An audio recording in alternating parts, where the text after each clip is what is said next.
Now we're going to look at number 5. Yes, number 5 financial idea that you should work with is emergency fund. And when we say emergency fund, what do we mean by an emergency fund? An emergency fund is the money that you keep for sudden emergencies that come without knocking on your door that I'm coming. For instance, you might just be driving your car and then wow, your tire got busted. That's an emergency. You didn't prepare, you didn't plan for it.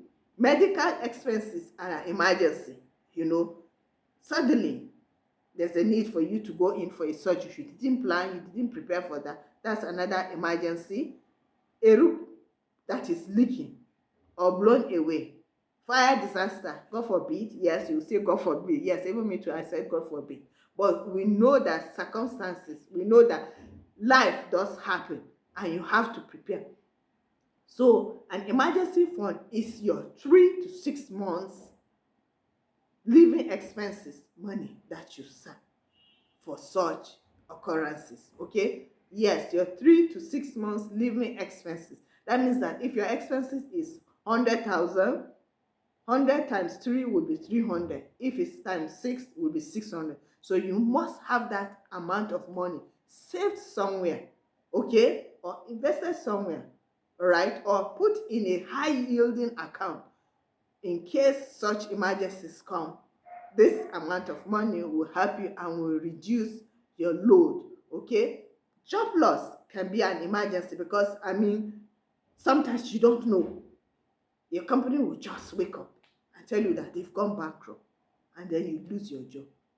You understand? Or something might happen in the office and then just like that your job is gone.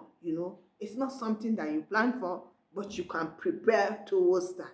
Yes, so that is the reason why we need an emergency fund to help us on our journey to financial freedom. Next, we have a financial goal plan. Yes, if you're going to go on your journey towards financial freedom, you must have a goal plan. You must plan all your activities. And how do you plan your activities? You have your biro and your notebook by your side.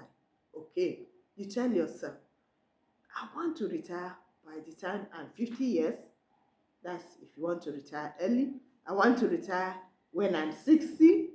I want to retire when I'm 65, the official age that your country might allow. So if you're going to retire at that age and you want to know how much money you can save towards that, you must plan. If you are a business person, presently, if you're a business person, you know how much income comes to you monthly. Okay? How are you going to save for that, your financial independence that you're preparing? And if you are a government worker, how much is your money? How much income do you earn in a month? Okay? How much are you saving towards your financial independence? You write it down. You plan. If you might be a single person now, right? Okay, definitely you marry. Oh, okay, not definitely, sure. Not everybody wants to marry. Yes, it's not everybody that wants to marry. So if you're not going to marry, that means you're going to remain as a single person.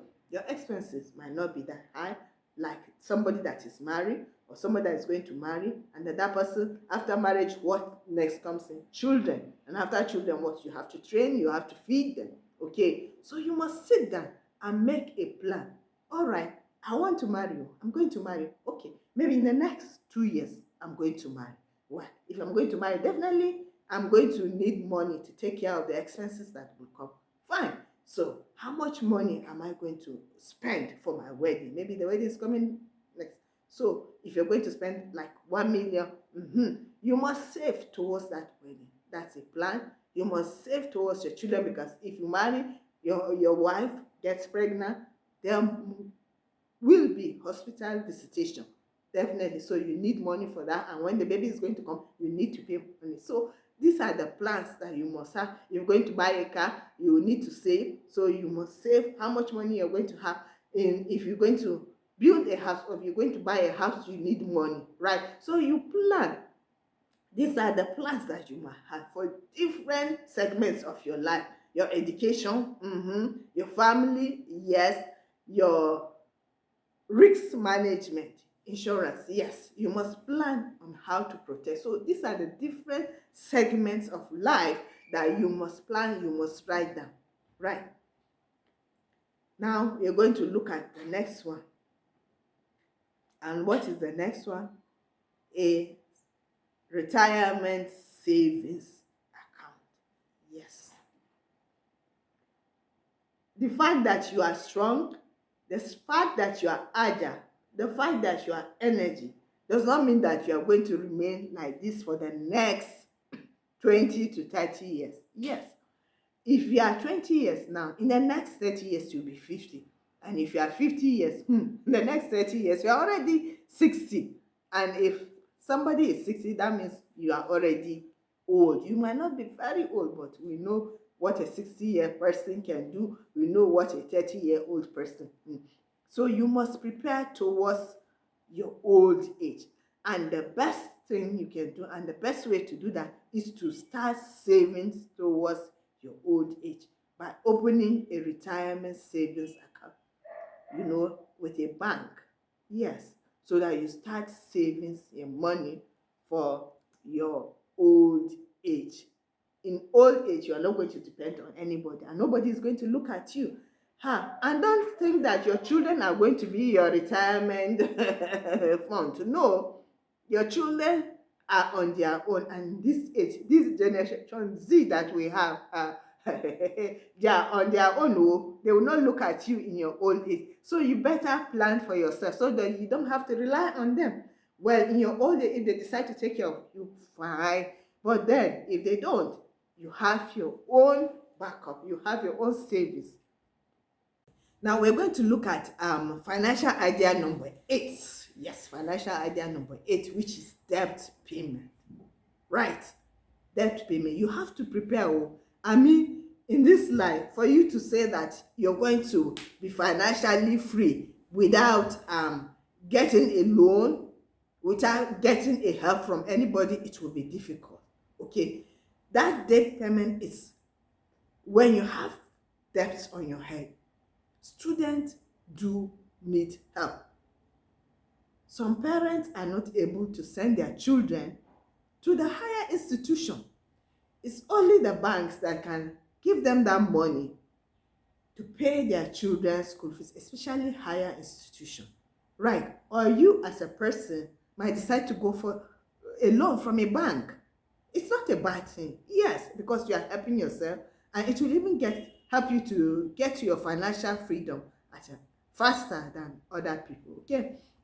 So once you are done with your education and you start working, you begin to pay your student debt. Yes, don't leave it to take long, because if it accumulate for a very long time, you're going to have a problem. So immediately you pick up a job, start the payment process. I mean, know how you will get some savings from your income and begin to pay your debt. It's not good to hold on to it until you are done totally. It will take longer time, and the interest will keep on accumulating. So don't allow that to do. Even your credit cards, if you are using a credit card, pay the amount you're supposed to pay at the end of the month. Don't allow it to fall into the next month, because the interest will accumulate. So also pay your credit card interest, so that your debt will not accumulate. Right. And the next idea that we're going to have a look at is having an investment plan. Yes, you need to come up with an investment plan. How to invest your money.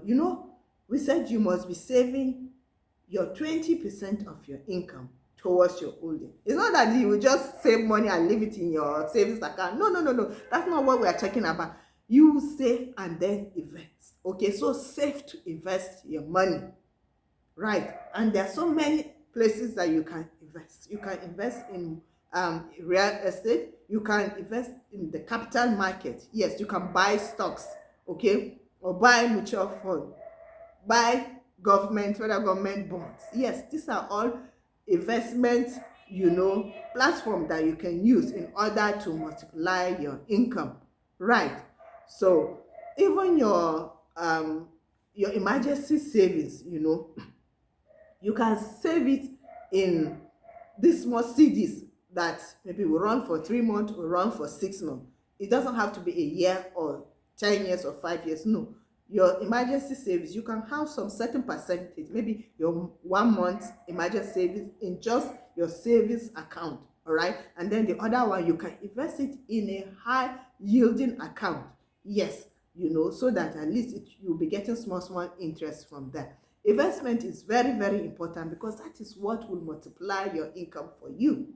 Okay, if you just leave it in your money in your savings account, you might just have 1%. And what will 1% do? But by the time you invest it, the compound interest that will accumulate from that will help you. In fact, there's even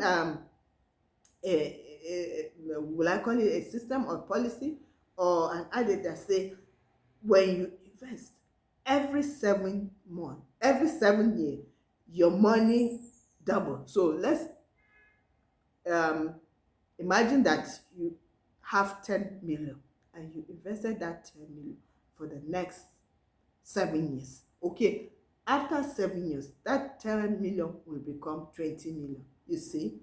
So that is the reason why every money, all the money that you have that you are not using in the next 1 to 3 months, invest that money so that it will generate additional revenue income for you. Now, thank you for watching my videos. Like and subscribe to my channel, Life Plan Tips.